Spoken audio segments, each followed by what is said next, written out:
Hello, Knights. Welcome back to an episode of Thought Factory where we're going over Inside Star Citizen plan of Gatac. I don't know how you say that. Anyways, this is my first time watching this episode. And again, if you're new to Thought Factory, what I do is I watch this episode and I tell you my thoughts and my opinions on what I'm looking at. So, all right, let's go ahead and get started.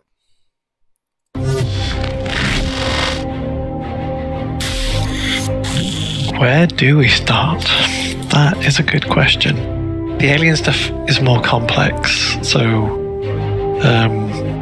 everything sort of stretches your brain just a little bit more. I also have Chris, pushing me to sort of make it different, make it not fully expected.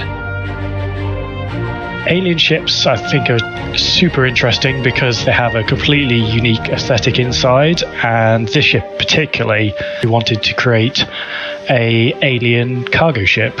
So we wanted to have a sort of above entry-level cargo. I think it's awesome. I really do. I think it's cool. I mean, I don't really like alien ships, but this is cool. It really is. I like how it does like this kind of like X.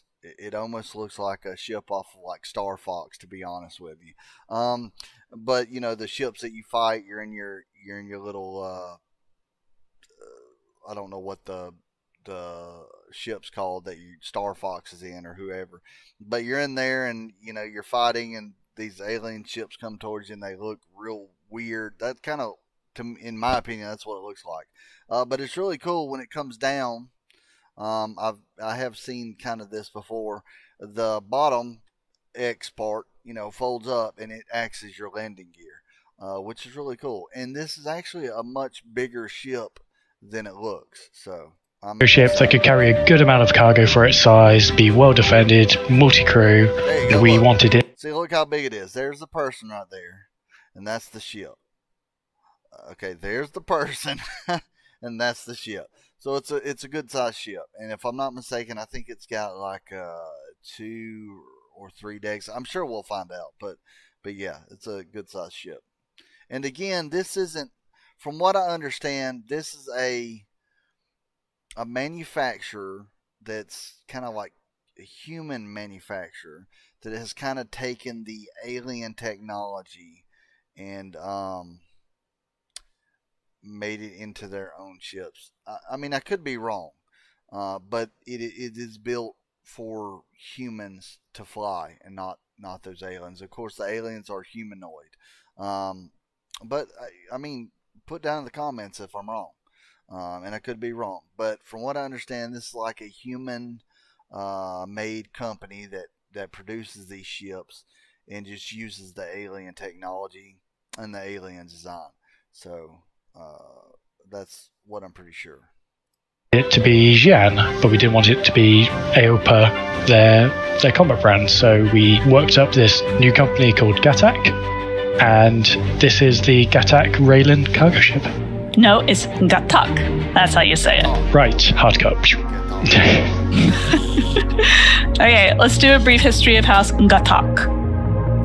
They were a vassal of House Urua during the Great Divide, which is the Xian Civil War. At the end of the Great Divide, House Klo, who didn't like the way that the peace talks were going, decided that they wanted to kill all the leaders of the houses that were engaged in peace talks. So they sabotaged the network of antique weather satellites. So we got a little bit of lore going on here, apparently, that she's going into. So this is interesting. That surrounded the Xian homeworld of Xian, and accidentally destroyed the whole atmosphere rather than just the atmosphere above the peace talks. Oops. So after this tragedy, after everybody fled the homeworld to the next closest planet, Kawa, the House Urua, in recompense for its loss, was elevated to the first imperial house. That's where the first emperors came from. And one of the first things that they did was reward people who fought under them for their service. So they awarded House Gatac a license in perpetuity to build industrial spacecraft for the entire South Xian. in the South Xian, the South Xian, the Xian Empire, they are known for being like really innovative and interested in discovering the next big cool thing in technology, and that's part of why they. Okay, so I guess that kind of helped me figure it out what I was talking about. This is okay. So I guess it's not a human-made company. Maybe they like so I guess it is an alien company that's just making their ships I guess for humans. I'm not sure how it works, to be honest. I'm kind of confused now, especially now, because you would think with these aliens they would have different kind of, you would think they would have to convert these ships over to where humans can interact with them, because you would think that the aliens would have different extremities. Maybe they have only, maybe their hands or paws or whatever they are. Maybe they're like, they don't have 4 fingers. So you would think that they would have to convert, or maybe they have tentacles that go into the system and they would be able to, so to me, I'm confused about this. And I've always kind of been confused about this. So apparently it's an alien company that maybe is making these ships for humans, I guess. I don't know. Again, let's talk about it. Talk about it in the comments below, because I'm confused. Maybe you guys can help me out. They immediately jumped on the opportunity to make a ship that would be friendly to both Xian and humans. Like, cutting edge stuff is their thing.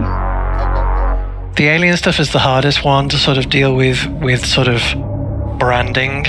We did our usual. We came up with 3 sort of strong candidates to give to Chris to have a look at. And from there, people will see that very early on, it was almost locked in. It was like, okay, this is what we're doing.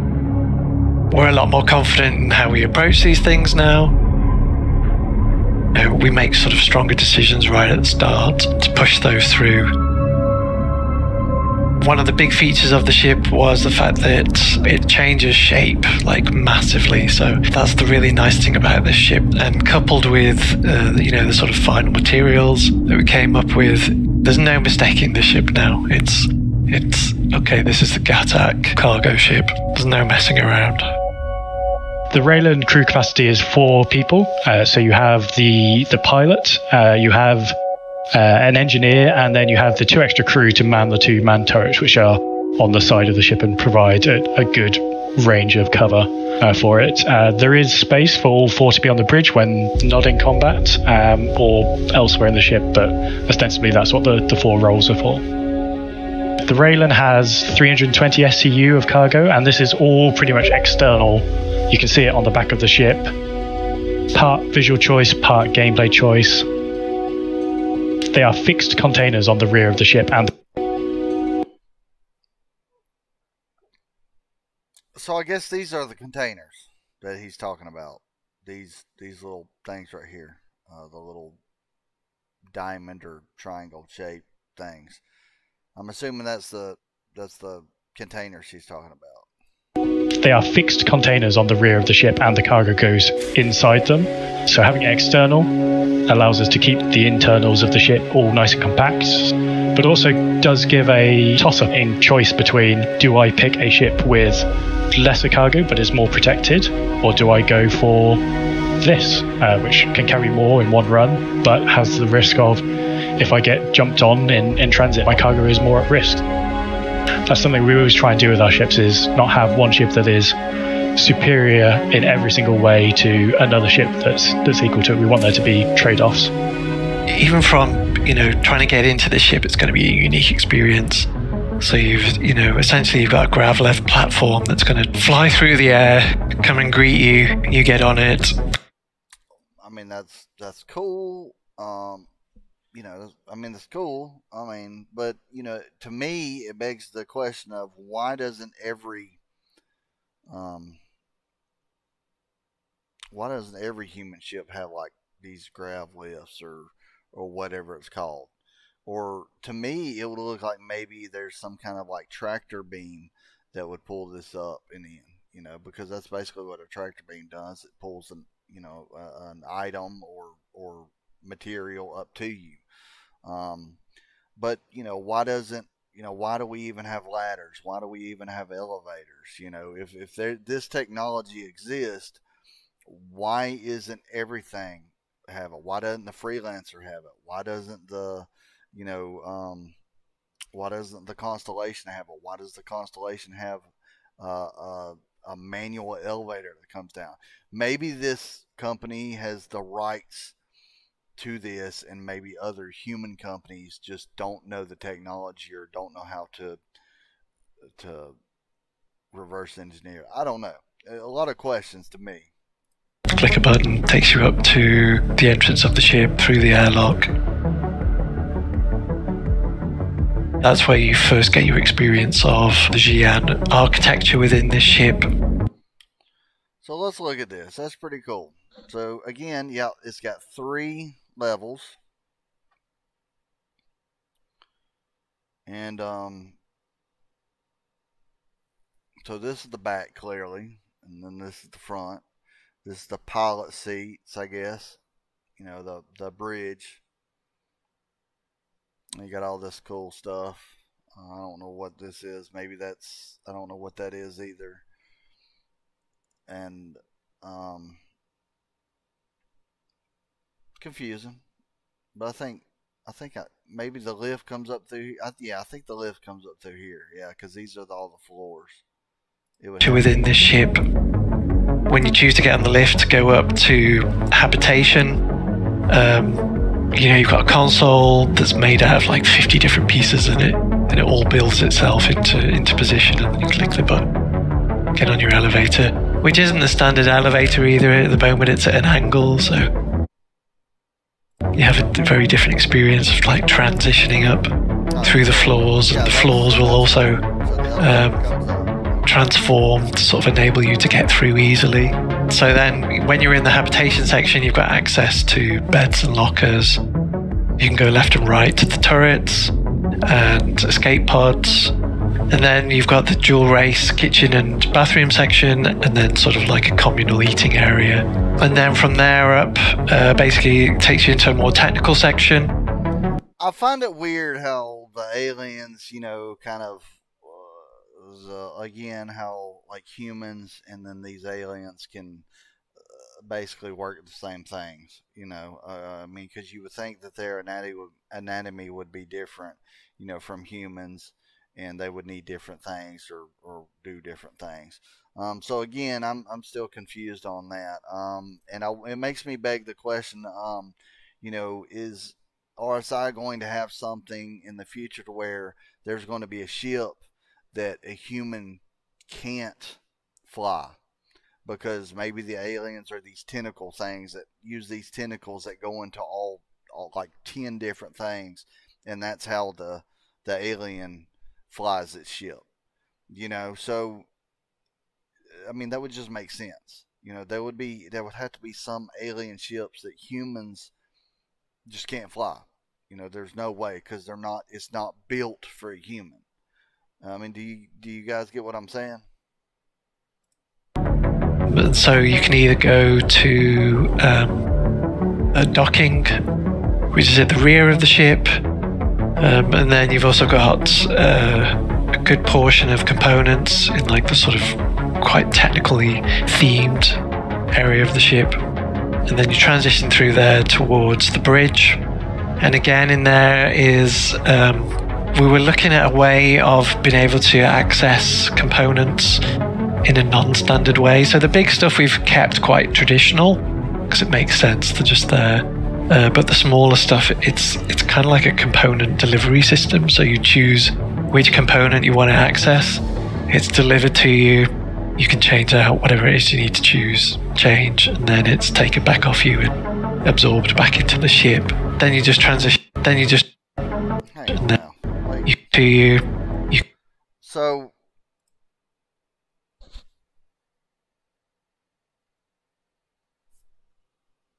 I'm trying to understand this. Sorry.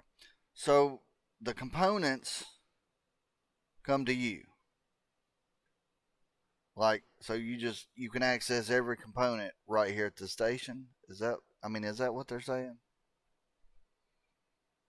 I wonder how that works. Component you want to access, it's delivered to you.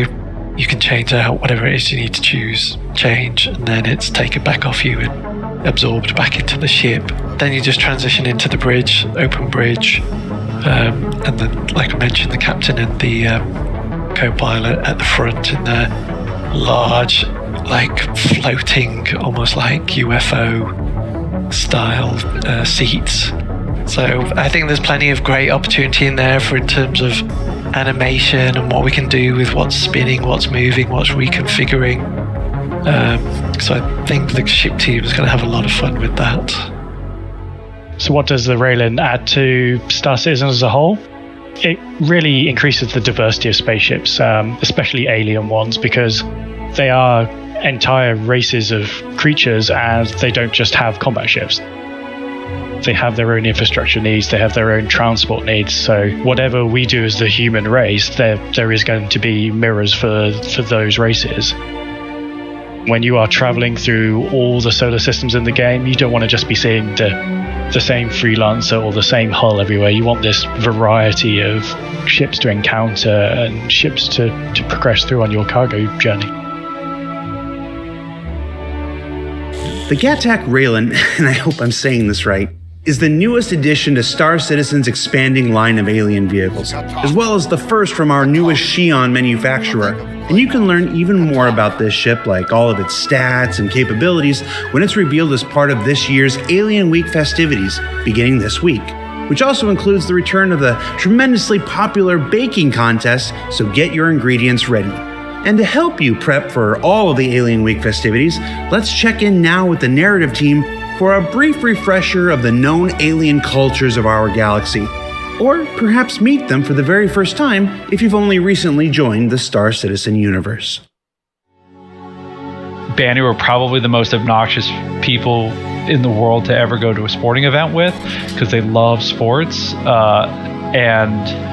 but they don't really care about the teams. And it's kind of confusing for humans to go to a game with a large Banu crowd, because the Banu just want to see exciting, cool stuff happen. So they're cheering for everyone throughout the game. They are totally up for having fun whenever. Like, they work hard, they play hard, they take cat naps.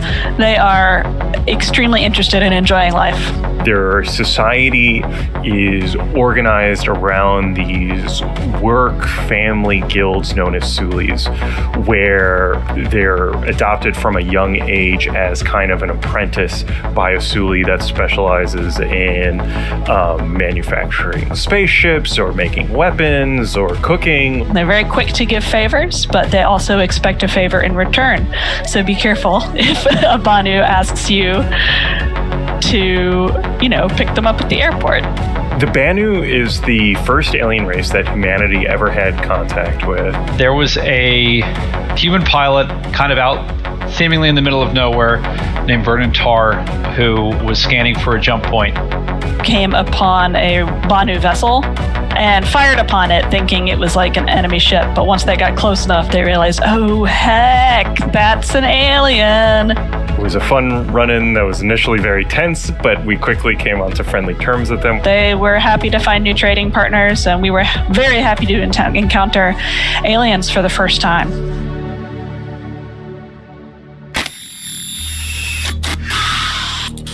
The Tavarin are a martial society. He immediately tried taking our territory and was very hostile from the get-go, and it started two large wars, the first Tavarin War and the second Tavarin War. As a culture, they're actually my favorite. It feels like there's a lot of opportunities for really interesting, haunted. Yeah, they look cool. I like them. Characters. And they're mentioning all these alien race. I don't think you can play as them.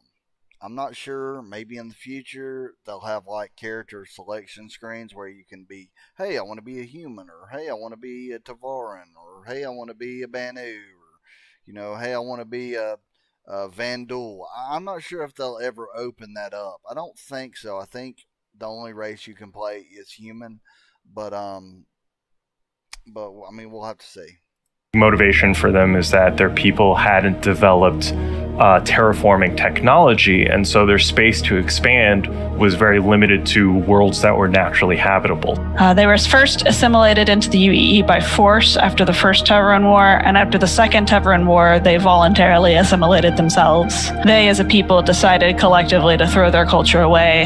Humanity got a lot of our shield tech from them, like air shields were a Tavarin invention, so we didn't have them before that war.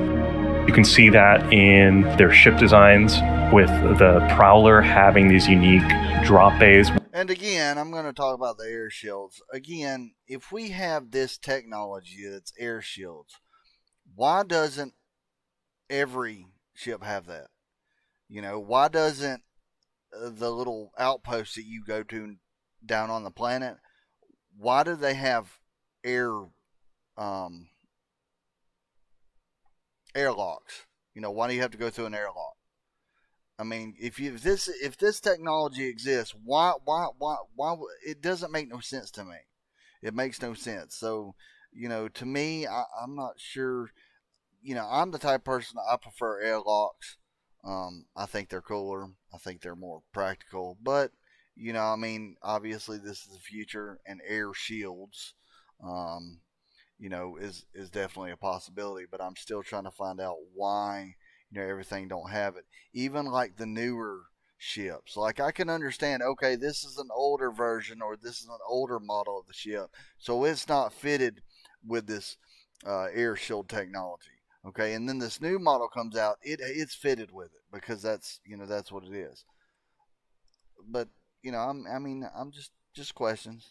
With the air shields for people to exit out of. A lot of Tavarin history was actually preserved by the UEE after the Tavarin themselves tried to purge it. Now, currently, we're seeing them enter a new phase of where the first Tavarin senator was recently elected.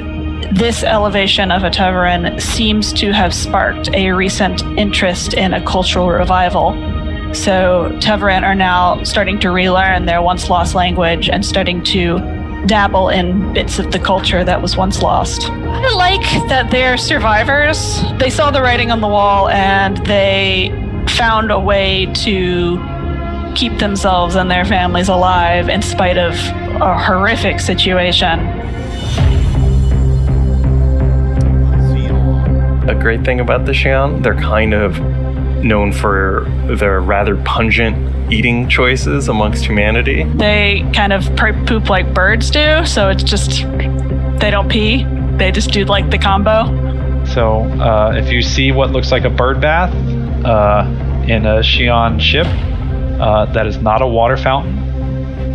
Don't drink from it. The Xian society is based around these family house lines, and very important of tracing their lineage.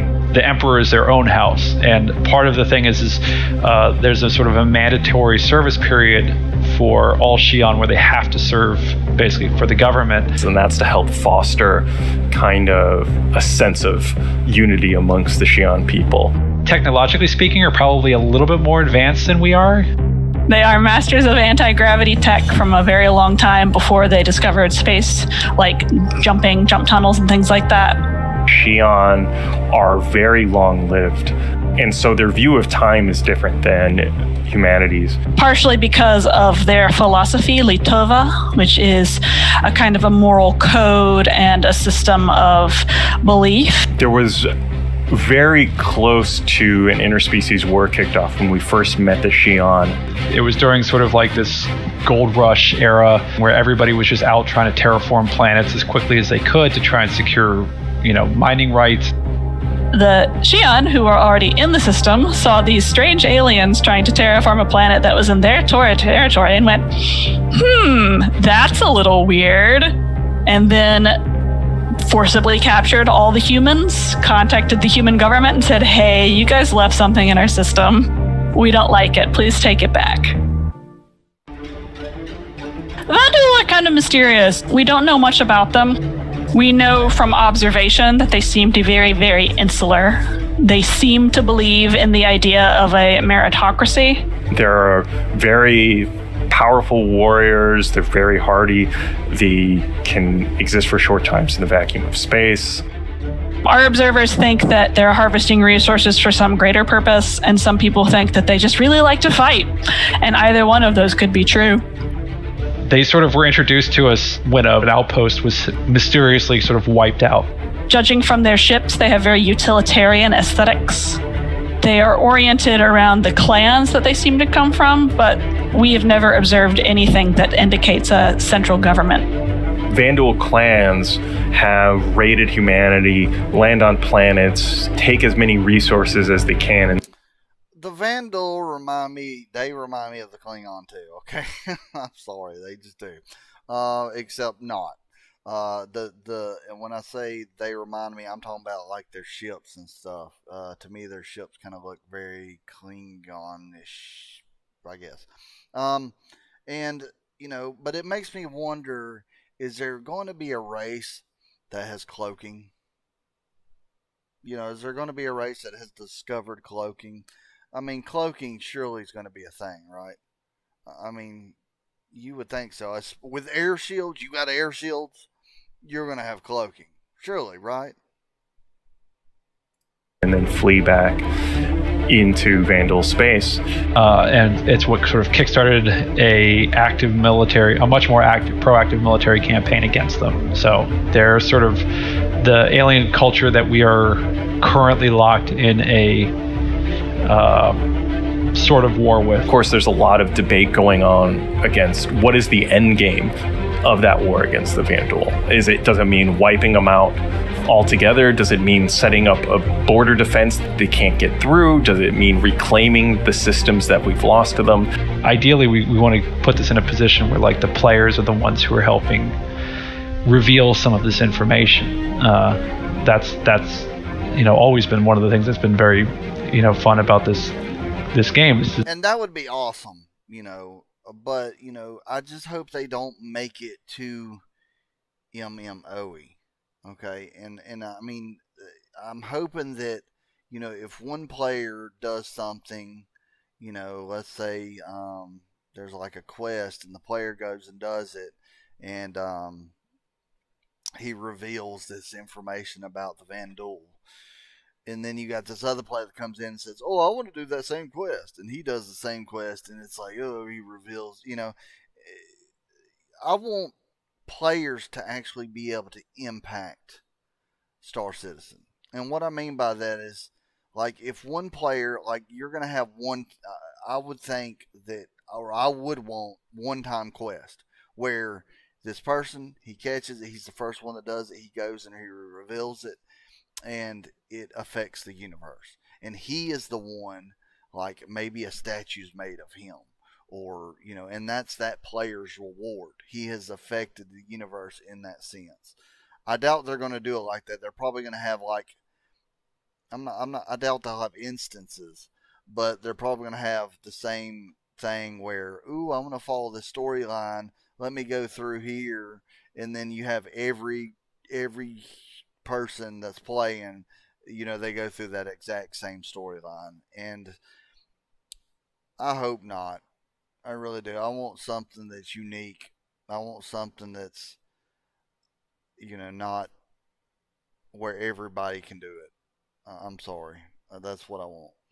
This idea that, like, Chris wants the players to help unlock the mysteries of the universe. So what did we learn this week? Well, we learned that just like the human society of 2951, our alien neighbors are represented by a multitude of corporations and organizations. That a greater variety of alien vehicle offerings helps to build a more diverse and interesting universe to explore. And that for the aliens themselves, the Banu are clearly the best. Or the Xian. Maybe the Tavarin. Which one poops from their mouths? Don't forget to check out the RobertSpaceIndustries.com website for all the Alien Week details. And for Inside Star Citizen, I'm Jared Huckabee. We'll see you all next week. That was a very informative episode, and I really enjoyed it. And I hope you guys enjoyed it too. And again, if you guys want to discuss anything, let's discuss it down in the comments. You guys have a good one. Later on, nights.